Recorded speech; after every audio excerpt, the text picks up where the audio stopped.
কি কি ধরনের গুনাহে লিপ্ত হলে আল্লাহ ওই ব্যক্তির দিকে মুখ ফিরিয়ে নেন, ওই ব্যক্তির দিক থেকে মুখ ফিরিয়ে নেন। ভাইরা আমার, নবী করিম সাল্লাল্লাহু আলাইহি ওয়াসাল্লাম একটি প্রসিদ্ধ হাদিস আছে, তিনি বলেছেন সালাসাতুল লা ইয়াকাল্লিমুহুমুল্লাহু ওয়া লা ইউযাক্কিহিম ওয়া লা ইয়ানজুরু ইলাইহিম ওয়া লাহুম আযাবুন আলীম। তিন শ্রেণী মানুষ আছে, তাদের জন্য চারটা শাস্তি হবে। কয়টা শাস্তি হবে? চারটা। কয় শ্রেণী মানুষের জন্য? তিন শ্রেণী মানুষের জন্য। নাম্বার 1, শাইখুন জানিন, যে ব্যক্তি বয়স্ক হয়ে ব্যভিচারে লিপ্ত হয়েছে, এই ব্যক্তির সাথে আল্লাহ কিয়ামতের দিন কথা বলবেন না, আল্লাহ তাকে পবিত্র করবেন না, তার দিকে চেয়ে তাকাবেন না এবং তাকে কঠোর শাস্তি দিবেন যে সে প্রাপ্তবয়স্ক, বিবাহিত, বৃদ্ধ, এরপরও সে জিনায় কেন লিপ্ত হলো। নাম্বার 2, ওয়া মালিকুন কাযযাব, যেই রাজা, যেই শাসক প্রজাদের সাথে মিথ্যা কথা বলে, প্রতারণা করে, ডাহা ডাহা মিথ্যা কথা বলে, এরকম বাদশা, এরকম রাজা, এরকম শাসক, তাদেরকে নবী সাল্লাল্লাহু আলাইহি ওয়াসাল্লাম বলেছেন কিয়ামতের দিন আল্লাহ তাদের সাথে কথা বলবেন না, তাদের গুনাহগুলোকে মাফ করবেন না, পবিত্র করবেন না, এবং আল্লাহ তাদের দিকে তাকাবেন না, চেয়ে দেখবেন না, এবং তাদের জন্য কঠোর শাস্তি রয়েছে। আর 3 নম্বর হলো ওয়াইলুন মুস্তাকবির, যেই গরিব পরিবার, মানুষটা গরিব আবার অহংকার করে, তো এই ব্যক্তিকেও আল্লাহ রাব্বুল আলামিন কিয়ামতের ময়দানে এই শাস্তিগুলো দিবেন।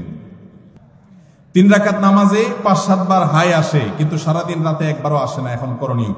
ভাইরা আমার, হাই আসার একটা বিশেষ কারণ আছে, সেটা হলো সাধারণত সেহেরের রোগী, ব্ল্যাক ম্যাজিক যেটাকে বলা হয়। আজকাল আধুনিক যুগের অনেক মানুষ আছেন যারা ব্ল্যাক ম্যাজিক বিশ্বাস করেন না। একটা হলো হাতের ভেলকি, যেটাকে জাদু বলেন, ওইটা তো চোখের ভেলকি, হাতের ভেলকি, সেটা ভিন্ন বিষয়। কিন্তু জাদুকে অস্বীকার করলে ইমানই থাকবে না। কোরআনে আল্লাহ তাআলা সেহের সম্পর্কে বহু আয়াত নাজিল করেছেন। আর জাদুর বাস্তবতা বোঝার জন্য আপনার শুধুমাত্র সত্যানুসন্ধানে দৃষ্টি থাকা দরকার। আপনি একটু তাকালে দেখতে পাবেন যে কিভাবে আল্লাহ তাআলার কোরআন কাজ করে মিরাকলের মতো। শুধু জাদুর রোগীকে যে ট্রিটমেন্ট করা হয়, কোরআন দিয়ে রুকিয়া করা হয়, এটা দেখলে আপনার ইমান বেড়ে যাবে। এখন জাদুর রোগীদের অনেক সময় হাই বেশি আসে, হাই অহেতুক কোনো কারণ ছাড়া দেখবেন হাই তুলতে থাকে অসংখ্য। বিশেষ করে কোরআন তেলাওয়াত করলে এবং নামাজে দাঁড়ালে অস্বাভাবিক পর্যায়ে হাই আসা, এটা বেশিরভাগ ক্ষেত্রে সেহেরের আলামত হয়ে থাকে। আবার অনেকে সাধারণ অবস্থাতেও আসে।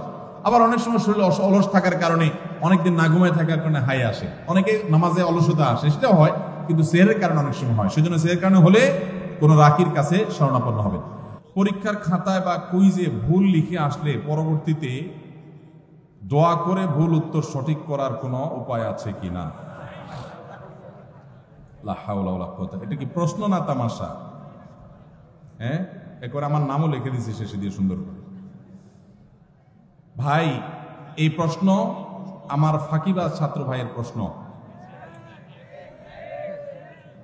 আপনাদেরকে একটা মার্কা দেই, মার্কা, একটা আলামত দেই, ফাঁকিবাজ ছাত্র বোঝার একটা আলামত।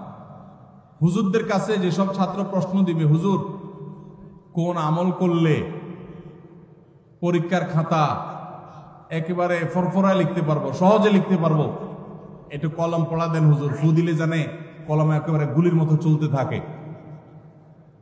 এগুলো বেশিরভাগই ফাঁকিবাজ ছাত্রদের আলামত। ভালো ছাত্র যারা, তারা পড়ালেখা করে ঠিকঠাক মতো, আবার আল্লাহর কাছে দোয়া করে, যায় পরীক্ষা দেয়, শেষ।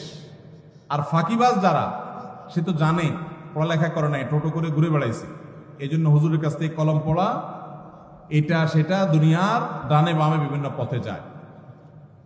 এই জন্য পরীক্ষা ভালো হওয়ার আমল কি যদি বলেন, আমি বলবো পরীক্ষা ভালো হওয়ার আমল হলো পড়ালেখা বেশি করে করা, সুন্দর করে করা, ভালো করে করা। এটা হলো পরীক্ষা ভালো হওয়ার আমল। ফাঁকি ঝুঁকি করবেন আর একটা দোয়া পড়লে সব ফাঁকি ঝুঁকি বাদ হইয়া পরীক্ষার খাতা সব লিখতে পারবেন আর সব পানির মতো সহজ প্রশ্ন চলে আসবে, এরকম কোনো আমলের কথা আমার জানা নেই।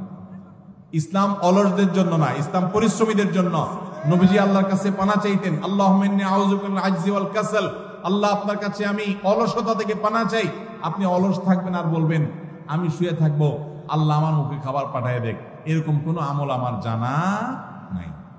অতএব ভালো করে পড়ালেখা করবেন তো ইনশাআল্লাহ ছাত্র ভাইরা, মনোযোগ দিয়ে পড়াশোনা করবেন এবং আল্লাহর কাছে দোয়া করবেন, আল্লাহ ইনশাআল্লাহ সাকসেস করবেন। আস-সুন্নাহ ফাউন্ডেশন, উম্মার স্বার্থে সুন্নাহর সাথে।